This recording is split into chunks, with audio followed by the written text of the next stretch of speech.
يا مساء الفل. ازيكم حلوين؟ عاملين ايه؟ ان شاء الله يا رب تكونوا كلكم بخير وبصحة وسعادة. وصفتنا النهاردة زي ما انتوا شايفين كده، اوعي تكوني لسه بتشتريه من بره، ازعل والله ازعل.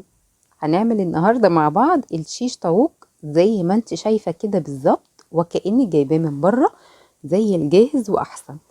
احلى بكتير، نظيف وعارفة انت عاملاه ازاي ومديكي نفس النتيجة. بصوا المنظر زي ما انتوا شايفين كده، حلو جدا ما شاء الله عليه. الفراخ مستوية بشكل رهيب.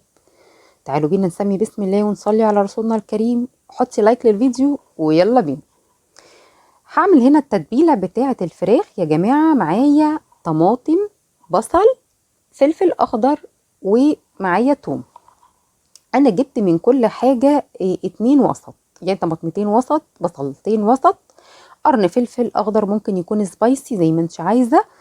هنا انا كنت لقيت التتبيله بتاعتي مش كفايه فزودت لها كمان طماطميه وبصلايه. حلو كده. هفرمهم في الكبه فرم ناعم، وبعد كده هاجي اجيب بقى مصفى ضيقه وصفي. حطي بس شويه ملح صغيرين كده عشان طبعا ايه، البصل ينزل كل الميه اللي فيه. انا محتاجه الميه اللي هتطلع من البصل ومن الطماطم. هصفي زي ما انتم شايفين كده في مصفى سلك تكون ضيقه، علشان انا محتاجه الميه بس دي اللي هتبل بيها. تمام. التفل مش هينفع معانا هنا خالص، وهيتحروق كده وهيبقى شكله مش لطيف. انا استخدمت هنا ايه؟ انا استخدمت هنا وراك دجاج او وراك فراخ مخليه. مش شرط ابدا ان انت تجيبيها مخليه، ممكن تجيبيها ورك كامل من عند الراجل وتخليه بنفسك. سهل قوي يعني، بالسكينه كده بتمشي مع العظم وبتخليه وبتشيلي الجلد. ويعني سهل قوي.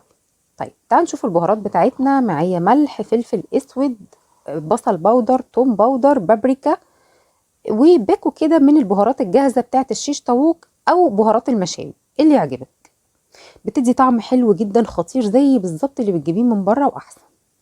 معايا كده كمان عصره ليمونه. الليمون بيبقى حلو قوي في التتبيلات مع الفراخ بالاخص مع الطيور يعني.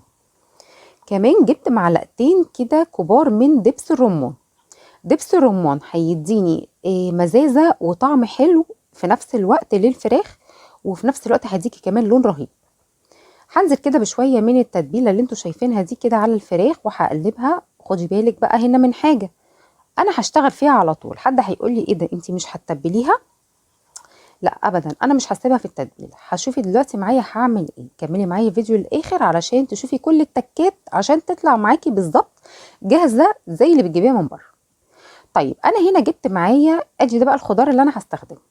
معايا هنا بصل، طماطم، فلفل الوان.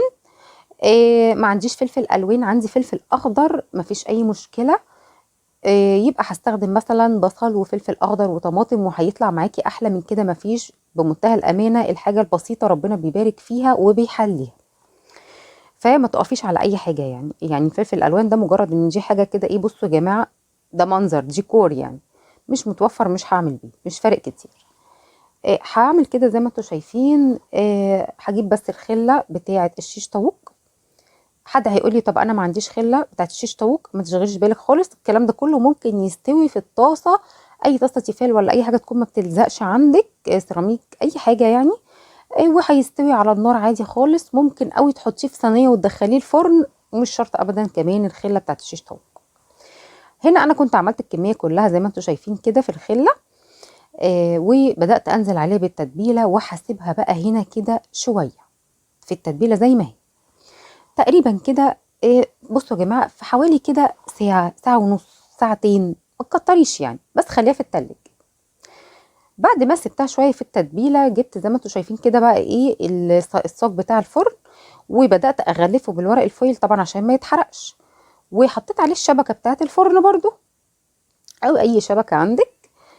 وبدات ارص عليه كده الشيش طاووق معايا. تمام. بصوا زي ما انتوا شايفين كده، ده المنظر بتاعه النهائي. والله شكله هو ني كده ايه يعني يتاكل اكل. جبت كوبايه من الميه حطيتها تحت طبعا في الصينيه او في الصاج، وحطيت كمان باقي التتبيله. ما انا فضل معايا باقي من التتبيله، حطيتها كمان في ارضيه الصينيه. ودخلته على فرن درجه الحراره تكون معايا عاليه في الاول، وبعد كده هخليها متوسطه لغايه ما يستوي ياخد اللون الرهيب اللي انتوا شايفينه. شايفين الشكل؟ وهمي بمنتهى الامانه. بصي بصي المنظر. اخد لون ولا احلى ولا اروع من كده، بجد بجد يامي، حاجه كده ما شاء الله عليها. والله مش عشان انا اللي عاملاه، بس انبهرت بالنتيجه، بجد بجد النتيجه ابهرتني. طالع بالظبط يعني وكاني شاريه من بره. عايزه اقول لكم دي اول مره اجرب فيها التتبيله دي للشيش طاووق.